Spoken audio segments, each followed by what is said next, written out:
Are we there yet?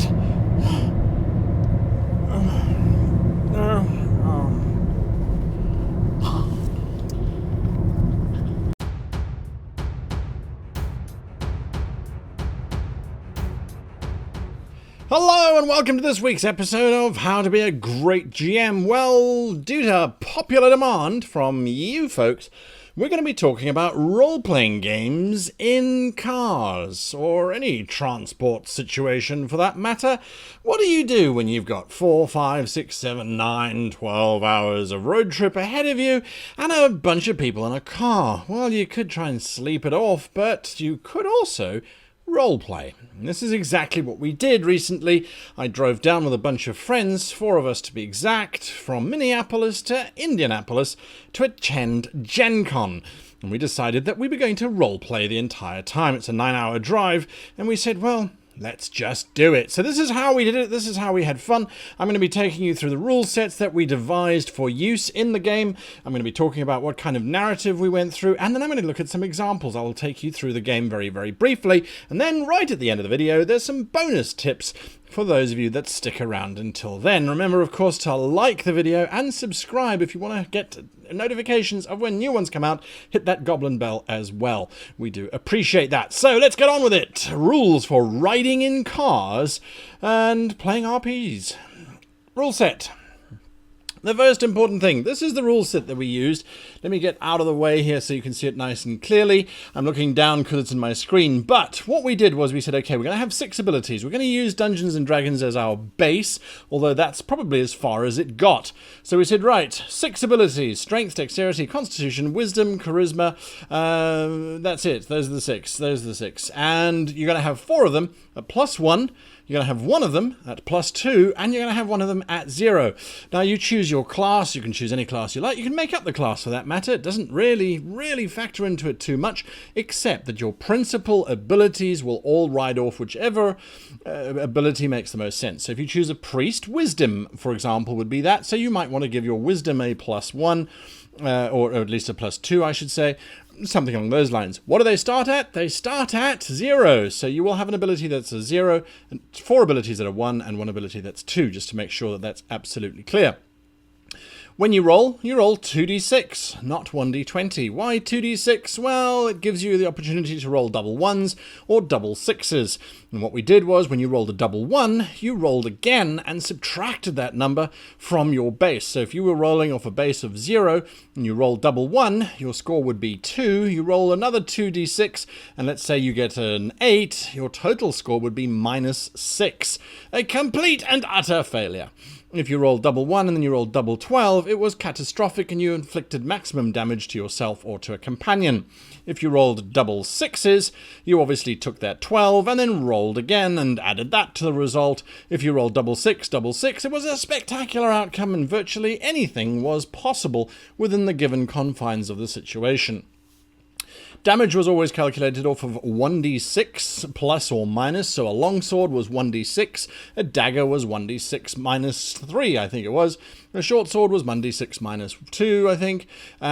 Crossbow bolts were 1d6 -1. We just sort of came up with numbers as we needed, so it was an xd6 plus or minus x to determine the base damage of the weapon.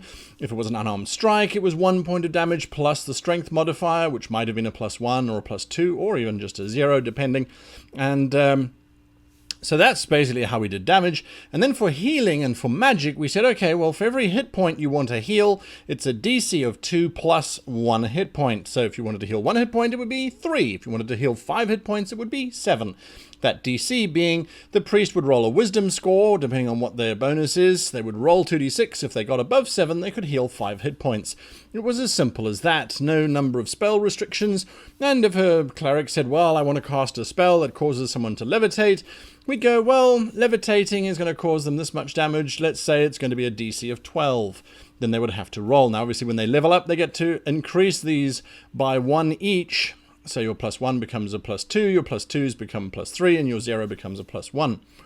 So that was the very simple rule set. Now, in terms of hit points, what we did there was we said that every single character has a basic value of 8 hit points, plus then their constitution value, which would increase it or decrease it, plus 1d6. So you got a bit of a randomization in terms of the number of hit points that you had. An average commoner would have 6 hit points.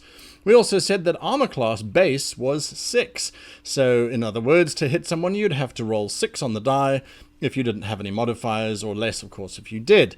Very, very simple, not very complicated. Chainmail gave you +3, leather gave you +1, full plate mail gave you +4, a shield gave you +1, so you can do the basic maths. The idea here is that the rule set is very, very simple. It's not Dungeons & Dragons, really. We're just using the stats for that. It's a mixture of stuff. 2d6 is also really convenient when you are in a car because you're rolling it somewhere. Now, you could use a dice app, but we still found that rolling the dice was still a fun thing to do in the car, especially when it rolled under the seat or into the side pockets or just disappeared. There's still one die rattling around inside of our driver's car. We don't know where it went. It just vanished. It really did. So that's the rule set that we used very, very quickly. So from a narrative perspective, something that was very important, I was GMing the entire debacle, I suppose you could say. So what I had to do was make sure, because of the situation, the seating situation, where you've got a driver generally, a front passenger, and then 2 people in the back, maybe even 2 behind you after that, it became imperative that as the GM, I made sure that the narrative was shared equally so that no one person got left out.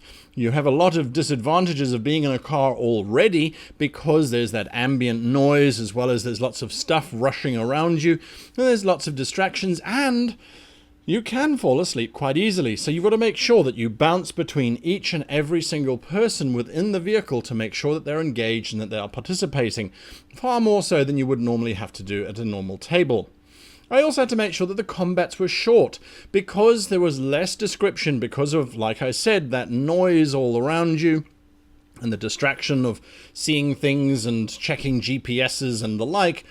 Combat couldn't take too long. Already we had simple statistics and simple mechanics for the combat, so we didn't need them to go on for an hour or so as the characters tried to defeat whoever it was that they were facing. So I had lots of monsters that only had 2 or 3 hit points that they then had to try and beat their way through, more for the dramatic purposes than anything else. We also then aimed for an hour-and-a-half burst, so that at no point was the driver sitting there for more than an hour and a half without stopping the vehicle, getting out, and stretching. So we tried, certainly I tried anyway as the storyteller, to make sure that every hour and a half or so we got to a dramatic moment. And at that dramatic moment I'd say, and that's where we stop the car and take a break. Next petrol station or next gas station, let's pull over and stretch a bit, walk around a bit. It also gave the players an opportunity to plot and connive a solution to the situation that they were currently in, which kept the engagement factor very high. I would recommend this. Of course, if you're playing this in an airline, well, you're going to have a lot of problems. Air hostesses and hosts are going to be very upset with you making the noise, and you really shouldn't ask the pilot to get out every hour and a half. Finally, some examples. What did we actually do? So I was making this up on the fly. They didn't have characters when we got into the car. I didn't have a story when we got into the car. So I basically used the information I released in the video last week on improvising an entire story. We started with a combat. Now, we also only started with 2 out of the 2 out of the 3 players, I should say. We were picking up someone en route, so I had 3 hours where I only had 2 PCs. We started with them in a temple where there were cultists trying to sacrifice some individual to a dark god. It didn't matter who it was, it didn't matter why they were there. They had just been hired to rescue this individual and stop the cult from happening. They did that. We refined the system a little bit because they were dying quite often, and we moved on from there. They then went back to their hotel, well, their inn, their tavern, once they had defeated, and I see here there's a wonderful spelling mistake. I think that's the bane of my existence. My editor loves it, gives him something to do. So once they had done the small temple combat, they then journeyed back to their hotel, their inn that they were staying in this very small village. I was still working out the entire setting as they were going along, but we had 2 very interesting people. We had Silas Lessing, a paladin of the god Gravel, and if you stay until the bonus tip at the end, you'll find out where the name Gravel came from. But we had Silas Lessing, the priest of Paladin of Gravel, and then we had De Wizzle, a druid with his animal companion Poe, a raven. Yes, that is when you play role-playing games in cars, do not expect serious Tolkien-esque type of stuff. This is just for fun, distraction, and an amusement, and a great way to spend an afternoon or a day with friends in a car without killing them. Although you are actually killing them, so there's a bonus to that. Now, they got back to their tavern, where De Wizzle went off and did deflowering to the barmaid. It's just the kind of druid he was, while Silas looked around for their friend, whom we hadn't yet picked up, in real life and in the game. They discovered the friend had been abducted by bounty hunters, and so needed to go and get rescued. It was at this point that I realized that we were still an hour and a half away from actually picking up our fourth companion, and so I realized we could fit in an hour and a half an entire encounter where they find the bounty hunters and free their friend, which would allow, when we actually picked up the real-life friend, to then have him participate. And that's exactly what happened. They went and found the bounty hunters on a dirt road. There was a minor scuffle where they had to steal some uniforms from a rather snobbish noble, where they detected dire uni badgers and dire uni elk, single-horned badger and elk monsters in the forest. Hey, I was desperate and didn't know what to do.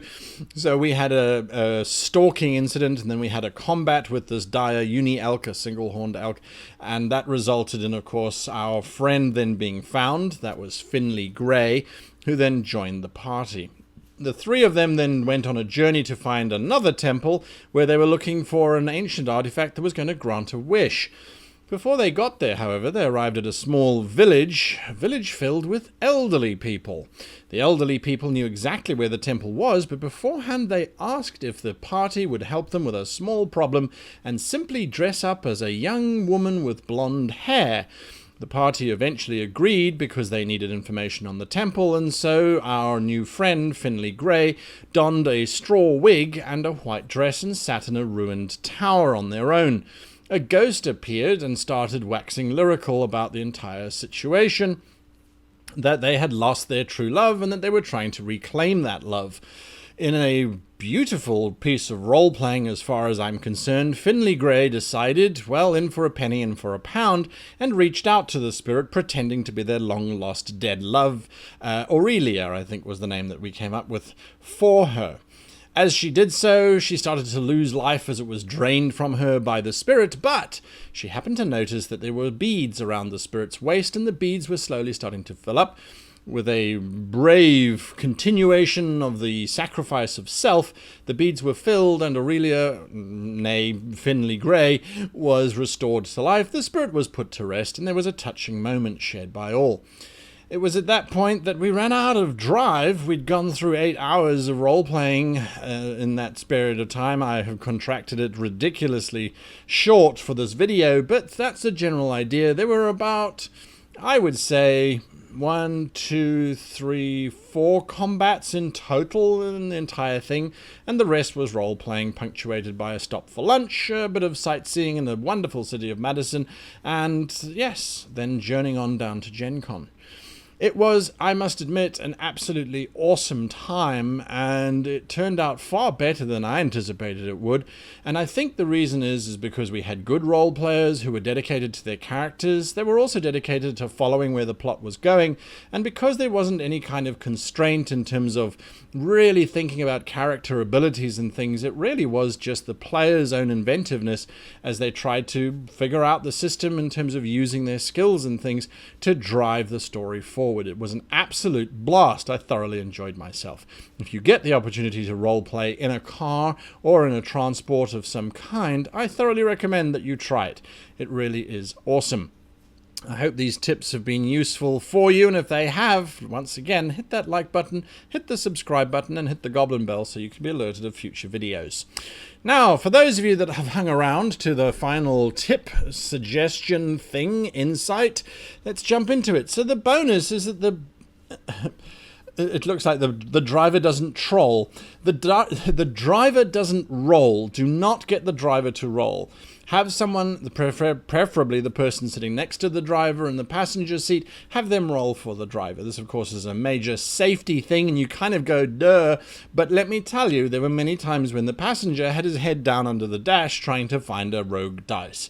So the driver doesn't roll. It allows them to keep both hands on the steering wheel at all times, of course, except when, changing gears and that sort of thing.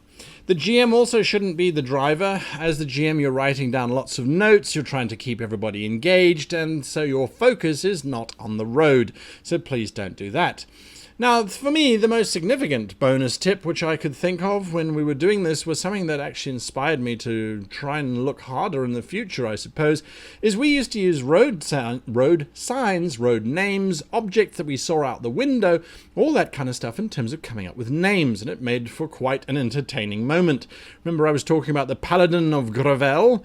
Well, Gravel is just a fancy way of saying the Paladin of Gravel. There was lots of gravel on the side of the road when we were coming up with the name of the god, and so we said, well, what about the Paladin of Gravel? No, wait, Gravel. Yes, that sounds more terrifying. So yes, the Paladin of Gravel.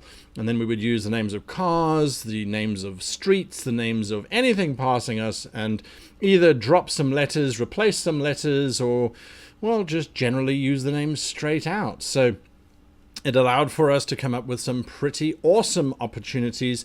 Silas Lessing we saw a silo. So we said silo, Silas. What about Silas? And Lessing, I think we passed a town or a village or a road called Lessing. And we put the two of them together and went, Silas Lessing. It was a great opportunity to actually stretch the imagination a little bit whilst using stuff that just happened to be on the road. It was a lot of fun in terms of the bandits and those kinds of things. Also, I think the organization of the mercenaries was known as the Auberge organization, and that was because I saw a sign saying a bridge, and we went a bridge, Auberge is the name of the mercenary group. So that's a lot of fun to do. It takes a bit of pressure away from the gym, but also makes the car ride that much more interesting. And now it does harken back to I Spy with My Little Eye games that we certainly used to play in the car, but I think it's just a bit more entertaining. Anyway, until next time, I wish you and yours the very happiest of gaming.